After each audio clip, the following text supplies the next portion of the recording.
আপনাদের Facebook page deactivate বা delete করবেন আজকের এই ভিডিওতে আমরা ধাপে ধাপে দেখিয়েছি। সো আজকের ভিডিওটি ফুল কন্টিনিউ করবেন, কন্টিনিউ করলে আপনাদের ফেসবুকটা ডিঅ্যাক্টিভেট বা ডিলিট করতে পারবেন।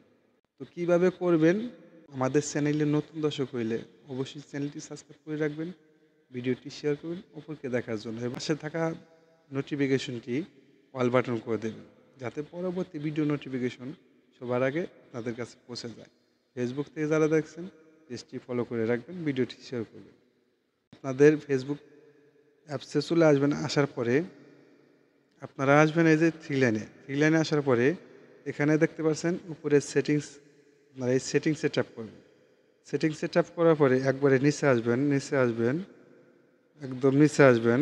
নিচে আসার পরে দেখতে পাচ্ছেন অ্যাক্সেস অ্যান্ড কন্ট্রোল, তো আপনি এখানে ট্যাপ করবেন।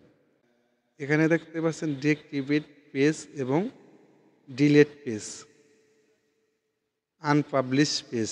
তো আপনার কোনটা করতে চান? তো আমি যেহেতু আমার পেজটা ডিলিট করে দেব, আমি একদম এখানে ডিলিটে চাপ দেব। তো আপনারা যদি ডিঅ্যাক্টিভেট করে রাখতে চান, ধরেন আমি আমার পেজটা এখন চালাবো না, আমি ডিঅ্যাক্টিভেট করে রাখবো, তাহলে আপনি এটা ঠিক দিয়ে এখানে কন্টিনিউটি ট্যাপ করবেন। যেহেতু আমি ডিলিট করব, কন্টিনিউটি ট্যাপ করব এটা ট্যাপ করে।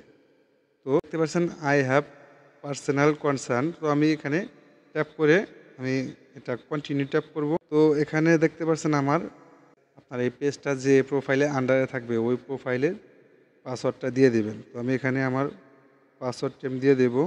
তো পাসওয়ার্ডটি আমি দিয়ে কন্টিনিউতে ট্যাপ করব।